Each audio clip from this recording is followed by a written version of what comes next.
एक साधा साखर कारखान्याच्या संचालकापासून तर राज्यसभेपर्यंत पोहोचण्याची संधी ईश्वराने आणि भाजप पक्षाने मला दिली, त्याबद्दल मी ईश्वराचा आणि पक्षाचा सुद्धा धन्यवाद देतो. शेतकऱ्याचे जे प्रश्न आहे, मग ते पाण्याचा असेल, विजेचा असेल, शेतकऱ्याच्या कृषी प्रोसेसिंगचा असेल, त्यांना भाव मिळवून द्यायचा प्रश्न असेल, गोरगरिबांना, मागासवर्गीयांना त्यांच्या न्याय हक्क मिळवून द्यायचं, हे सर्व काम मी माझ्या या पदाचा उपयोग करून सोडवण्याचा प्रयत्न करेन. सर्वप्रथम महा MTV चॅनलमध्ये आपलं सहर्ष स्वागत आणि आपलं अभिनंदन की आपली राज्यसभेची उमेदवारी जाहीर झालेली आहे भाजपतर्फे. काय सांगाल?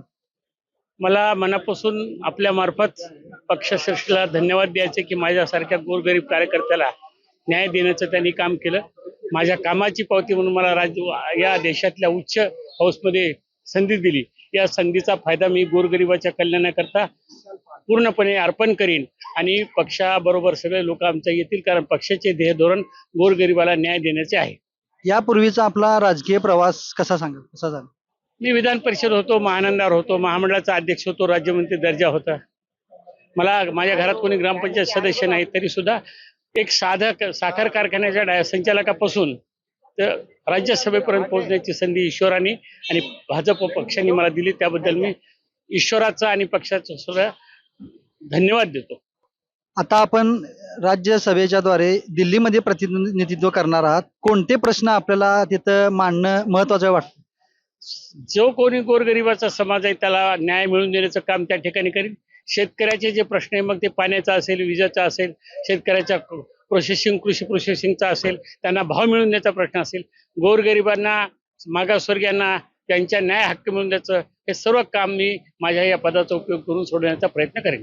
तुम्हाला पूर्वकल्पना होती ही उमेदवारी मिळणार आहे किंवा जाहीर होणार आहे आणि आपल्याला राज्यसभेची नाही, मला पूर्वकल्पना नव्हती, माझी मागणी नव्हती. पक्षाने माझा विचार करून माझ्या कामाची पावती दिल्यामुळे त्यांना धन्यवाद.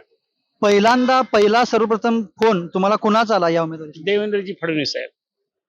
दिल्लीत आपण यापूर्वी कधी गेला आहात किंवा आता यानंतर जाल त्यावेळी पहिली भेट कुणाची घेणार आहे? संधी भेटली तर पहिली इच्छा राहील मोदी साहेबांची घेण्याची, अमित शहाची, राष्ट्रीय अध्यक्षाची. आमचे नेते प्रभारी होते, माझ्या जिल्ह्याचे प्रभारी होते, आमचे भूपेंद्र यादवजी आणि विनोदजी तावडे ते इथं भेटलेलेच आहेत.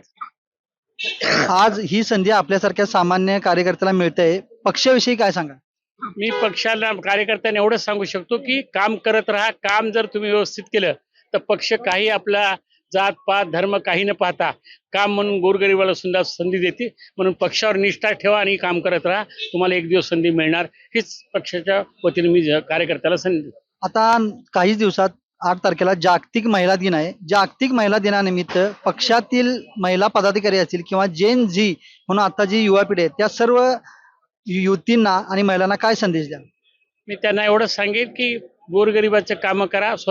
आपल्या या पहिला देश प्रथम कसा सुरक्षित राहील, आपण देशासाठी काम करा, त्या ठिकाणी पक्षासाठी काम करा आणि त्यानंतर स्वतः आपल्या पायावर, कर्तृत्वावर उभं राहण्याची काम करावी, हा संदेश मी यांना देतो.